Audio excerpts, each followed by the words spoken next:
갈림길에서의 두 가지 질문, 갈림길에서의 두 가지 질문이라는 제목으로 함께 말씀을 나누겠습니다.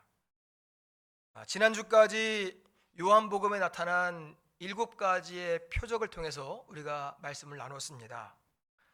예수님의 표적 7가지를 다시 한번 우리가 상기해 보면, 첫 번째 표적은 요한복음 2장에 나왔던 가나의 결혼식에서 예수님께서 물로 포도주를 만들었던 사건이 있었습니다. 두 번째 표적은 요한복음 4장에서 왕의 신하의 아들을 고치신 사건이 있었습니다. 그리고 세 번째 표적은 요한복음 5장에서 38년 된 병자를 고치신 일이었습니다. 그리고 네 번째 표적은 요한복음 6장에서 오병이어를 가지고 5천 명을 먹이셨던 일이었습니다. 다섯 번째 표적은 그 뒤에 나오는 6장에 나오는 예수님께서 물 위를 걸으신 사건, 그리고 여섯 번째 표적은 요한복음 9장에서 날 때부터 못 보았던 사람의 눈을 뜨게 하신 사건, 그리고 마지막 일곱 번째 표적은 지난주에 봤던 요한복음 11장에 나오는 죽은 나사로를 살리신 사건입니다. 이렇게 7가지의 표적은 사람으로서는 할 수 없는, 예수님께서 참 신이시기 때문에 할 수 있는 일이었습니다. 이런 특별한 경험을 한 사람들은 계속해서 예수님의 곁으로 모여들었고, 예수님의 특별한 은혜를 받고 싶어 했습니다. 예수님을 통해서 무언가를 더 보고 싶고 무언가를 더 얻고 싶었습니다. 그런데 예수님께서 이 사람들의 기대와 다르게 아무것도 안 보여주시고 아무 일도 안 일으켜 주실 때 이 사람들은 어떻게 할까요? 예수님의 곁에 계속 모여들까요? 아니면 예수님의 곁을 떠나게 될까요?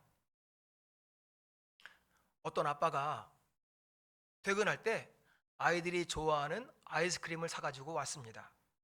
아이들이 문 앞에까지 막 배웅을 나오면서 아빠가 최고라고, 아빠가 정말 좋다고 하면서 칭찬합니다. 다음 날 아버지가 오늘은 치킨을 사가지고 옵니다. 들어올 때 아이들이 또 오늘도 달려오면서 아빠한테 막 매달리면서 아빠가 좋다고, 아빠가 최고라고 합니다. 다음 날은 뭐 사갈까요? 빈손이요? 네, 오늘은 아버지가 그냥 왔습니다. 비밀번호를 누르는 소리가 납니다. 삑삑삑삑 띠로리. 아이들이 막 달려와서 바라봅니다. 아빠를 바라보는 게 아니라 아빠의 손을 바라봅니다. 아무것도 없습니다. 아이들이 시큰둥하게 그냥 방으로 들어갑니다. 아빠의 마음은 어땠을까요? 오늘 우리가 읽은 이 말씀은 오병이어의 기적 이후에 예수님과 군중들 그리고 제자들 간에 있었던 일입니다.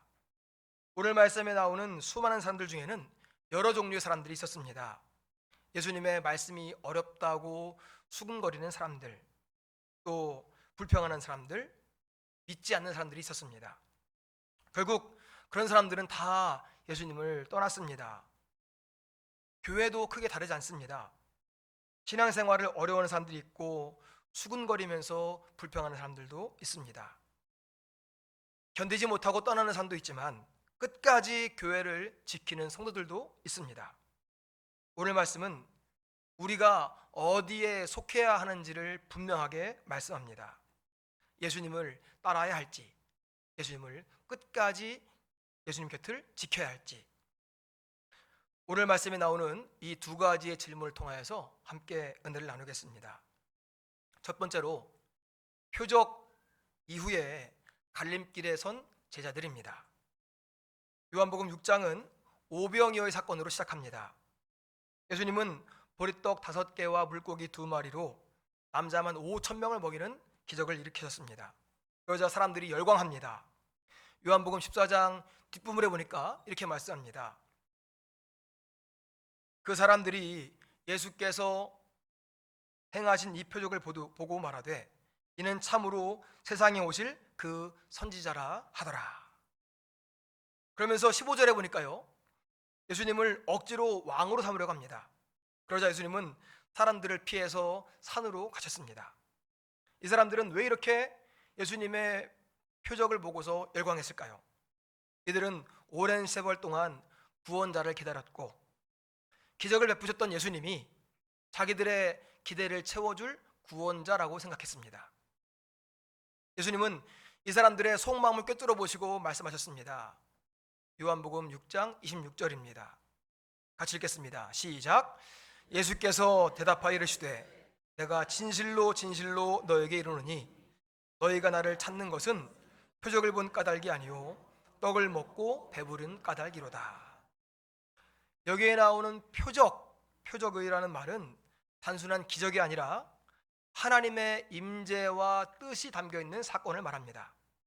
결국 이 사람들은 눈앞에 있는 배부름과 현실적인 유익을 바라보며 기적을 보았지만 그 속에 담겨 있는 하나님의 뜻은 볼 수가 없었던 것입니다. 그리고 그 뒤에 나오는 배부른 까닭이로다 라는 말은 짐승이 먹고 배부른 상태를 말합니다. 이들은 영적인 굶주림보다는 육적인 배부름을 추구했던 것을 예수님께서 지적하신 것입니다. 결국 예수님을 생명을 구원하실 구원자가 아니라 그냥 문제 해결의 수단으로 바라봤던 것입니다. 오늘 우리가 읽고 있는 이 요한복음은 왜 쓰여졌을까요? 요한복음이 쓰여진 이유가 요한복음 20장 31절에 나와 있습니다. 같이 읽겠습니다. 시작. 오직 이것을 기록함은 너희로 예수께서 하나님의 아들 그리스도이심을 믿게 하려 하며 또 너희로 믿고 그 이름을 힘입어 생명을 얻게 하려 함이니라. 아멘. 요한복음이 써진 이유는요, 예수님을 믿고 생명을 얻게 하려는 것이었습니다. 그래서 예수님의 이 여러 가지 표적 속에는요, 이 표적에는 반드시 언제나 영원한 생명으로 인도하는 인생의 중요한 의미가 담겨 있었습니다. 그런데 이 사람들은 눈에 보이는 표적은 보았지만 그 뒤에 있는 하나님의 목적을 깨닫지 못했던 것입니다. 오병이어의 이 표적은 출애굽기에 나오는 만나와 밀접한 연관이 있습니다. 이스라엘 백성들은 광야에서 만나를 먹이시는 하나님께서 생명을 주시는 것을 경험했습니다. 그리고 예수님은 자신이 하늘에서 내려온 떡이라고 말씀하셨습니다. 오늘 말씀 51절입니다. 나는 하늘에서 내려온 살아있는 떡이니 사람이 이 떡을 먹으면 영생하리라. 내가 줄 떡은 곧 세상의 생명을 위한 내 살이니라 하시니라. 그런데요, 유대인들은 이 말을 받아들이지 못했습니다. 특별히 이후에 나오는 53절에서 예수님의 살을 먹고 예수님의 피를 먹으라 하는 이 말이 유대인들의 율법상 레위기 17장 10절에 나오는 피를 먹지 말라 하는 계명과 배치되었기 때문에 유대인들은 그것을 받아들이지 못했습니다. 결국 60절에서 아까 말씀드린 대로 이 말씀은 어렵도다 하면서 사람들은 떠나게 되었습니다. 여기서 나오는 이 어렵도다라는 말은요, 헬라어로 스클레로스인데요, 이 말은 딱딱하다, 거칠다, 거북하다 하는 뜻입니다. 이 사람들은 예수님의 말씀을 딱딱하게 여기고 거칠게 여기고 거북하게 여겼기 때문에 그 말씀을 받아들이지 못했고 결국 떠납니다. 오늘 말씀 66절입니다. 그때부터 그의 제자 중에서 많은 사람이 떠나가고 다시 그와 함께 다니지 아니하더라. 여기 나오는 떠나가고에 해당하는 헬라어는요, 아펠톤이라고 하는데 이 말은 돌이킬 수 없는 단절을 말합니다. 다시는 돌아오지 않겠다, 예수님의 제자됨을 포기하겠다 하는 말입니다. 이들은 왜 예수님을 떠나게 되었을까요? 이 당시에 유대 사회는 로마의 식민지 상태였고 이 사람들은 이 고통에서 벗어나길 바랬습니다. 이 사람들의 기대는 정치적이었습니다. 기적을 행하고 로마를 몰아낼 수 있는 영웅을 기다렸던 것입니다. 그런데 예수님은 죽겠다, 내가 살을 내어주겠다, 피를 내어주겠다 하고 말씀하신 것입니다. 결국에 이 사람들은 이 말씀이 어려웠습니다. 그래서 예수님을 떠나게 됩니다. 이것은 오늘날도 마찬가지입니다. 예수님을 믿는 이유가 현실의 유익에만 머물러 있다면, 복받는 것이 목적이라면, 기도응답이 없을 때, 질병이 낫지 않을 때, 가정에 힘든 일이 있을 때 우리들도 예수님의 곁을 떠날 수가 있다는 것입니다. 사랑하는 성도 여러분, 기억하시기 바랍니다. 진짜 믿음은 표적을 따르는 믿음이 아니라 예수님 자체를 따르는 것이 진짜 믿음인 줄로 믿습니다. 신앙생활을 잘했더니 하는 일이 잘 되고 모든 일이 잘 풀리더라 하는 간증은요, 우리에게 도전을 주고 감동을 줍니다. 그런데 신앙생활을 잘했는데도 고난이 있었고 힘들었고 나는 망했고, 그러나 그럼에도 나는 하나님 곁을 떠나지 않았다 하는 고백은 우리의 심령에 울림을 줍니다. 이것이 진짜 믿음입니다. 제가 아는 교회학교 선생님 중에는 교회학교 교사 기도회가 있어서 교회에 왔다가 아이들이 가정에 화재가 일어나서 아이들을 화재로 잃었습니다. 그러면 교사의 직분을 계속 감당해야 되겠습니까? 안 해야 되겠습니까? 그럼에도 불구하고 끝까지 그 교사의 직임을 놓지 않고 주의 전을 떠나지 않고 기쁨으로 평생에 하나님 앞에 충성하는 것을 보았습니다. 저는 그분을 볼 때마다 마음에 울림이 있었고 감사했고 그 믿음이 도전되었습니다.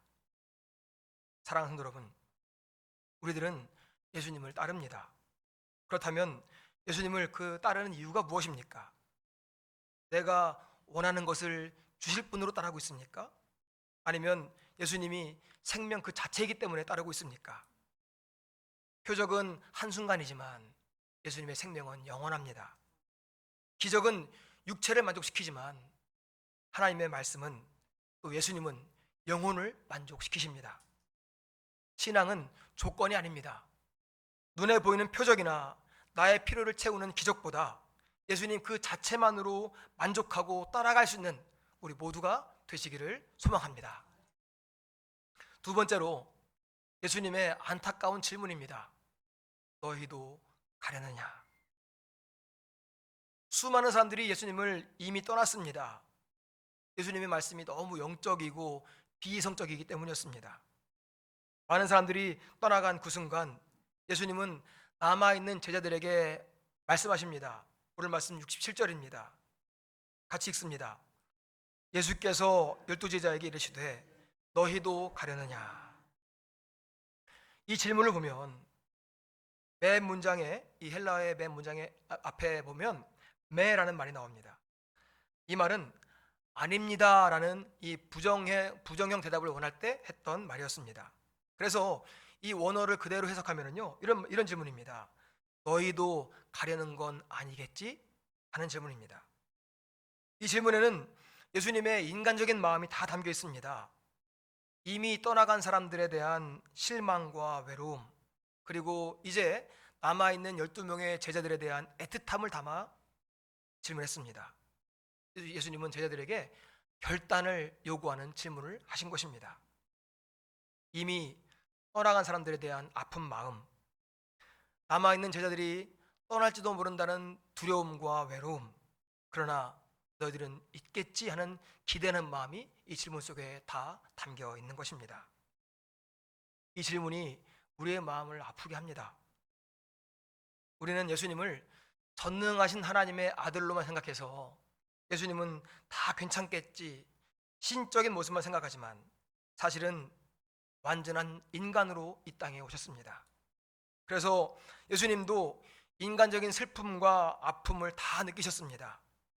요한복음 13장에서 가룟 유다의 배신과 베드로의 변심을 아셨기 때문에 슬퍼했고, 지난주에 봤던 요한복음 11장에서 나사로의 무덤 앞에서 눈물도 흘리셨습니다. 예수님은 우리가 알고 있는 모든 감정들, 외로움과 배신과 슬픔을 다 아시는 분입니다. 그렇기 때문에 지금 제자들에게 쓸쓸한 마음으로 물으십니다. 너희도 나를 떠나려느냐?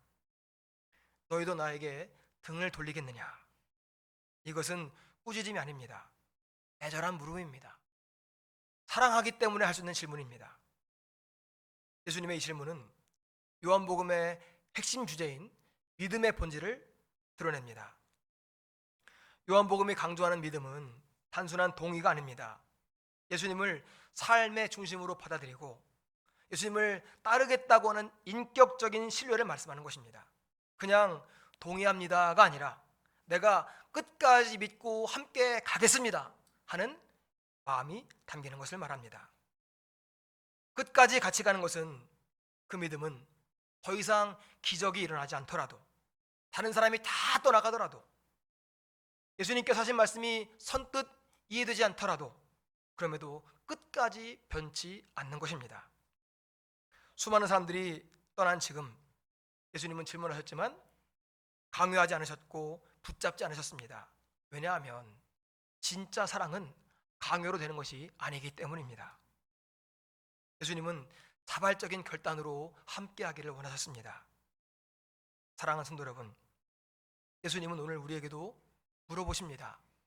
너희도 가려느냐? 신앙생활이 어렵고 외로울 때, 세상의 가치가 더 현실적으로 보일 때, 기도응답이 늦어질 때 우리에게도 떠나고 싶은 마음이 있습니까? 예수님이 우리에게 말씀하십니다. 너희도 진리를 버리고 세상길로 가겠느냐? 이 질문은 우리의 믿음을 가늠할 수 있는 거룩한 거울입니다.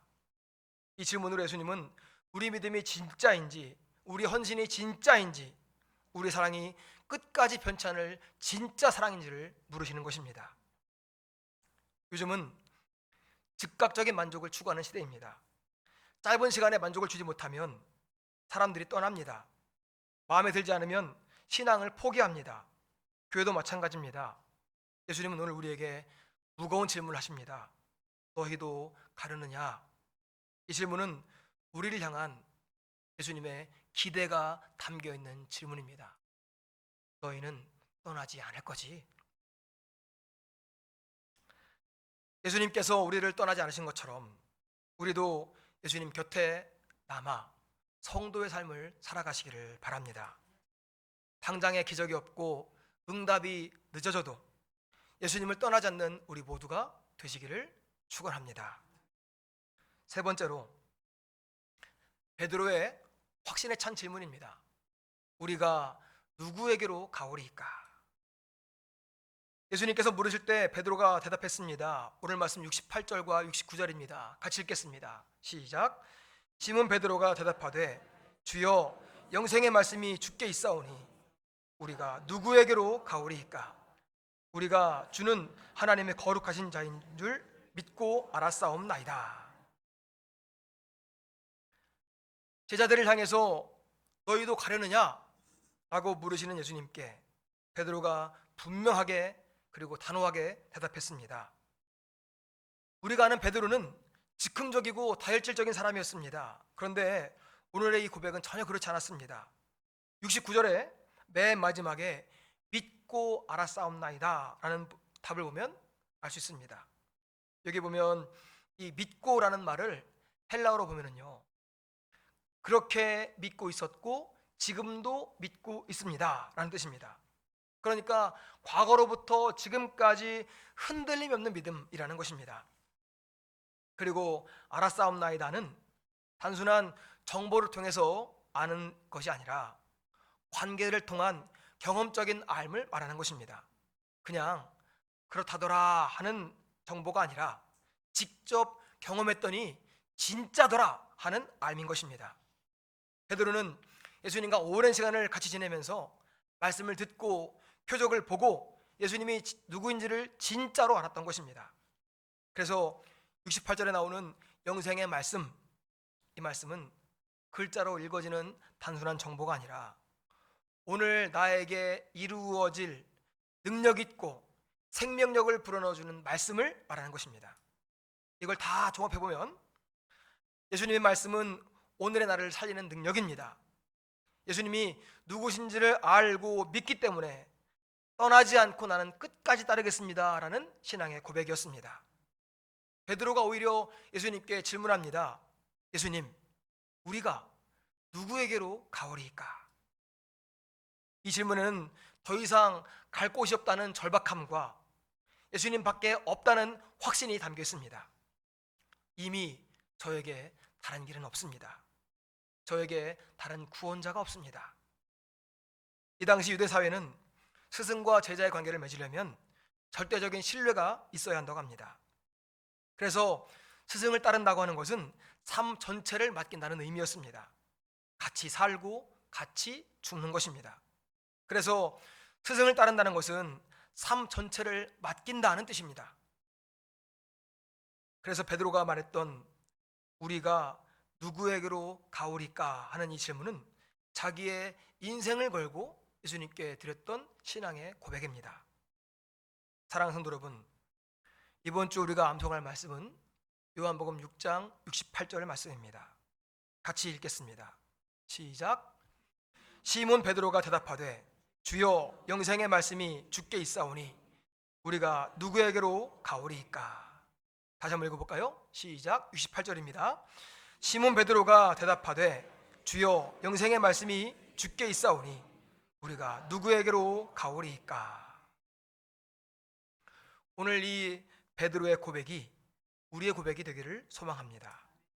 예수님은 오늘도 우리에게 생명의 말씀을 주십니다. 우리가 지쳐 있을 때, 영혼이 흔들릴 때, 마음이 흔들릴 때 변치 않는 예수님의 말씀이 우리 영혼을 붙들어 줍니다. 세상이나 친구들이 우리를 잠시 달래줄 수 있습니다. 그런데 예수님만이 우리 영혼을 살려주심을 믿으시기 바랍니다. 베드로의 이 고백, 믿고 알고 떠나지 않는 것, 이것이 참된 제자의 고백입니다. 믿는 자는 떠나지 않습니다. 아는 자는 흔들리지 않습니다. 말씀을 붙잡고 끝까지 함께하는 것입니다. 그런데 여러분들이 잘 아시는 것처럼 신앙생활은 넓고 편한 길이 아닙니다. 왜냐하면 예수님께서 걸어가신 길을 같이 걸어가는 것이기 때문입니다. 신앙생활 하다 보면 때로는 고난이 있고 외로움도 있고 눈물 나는 날이 있습니다. 그러나 그 길 끝에는 예수님께서 우리를 맞아주고 계십니다.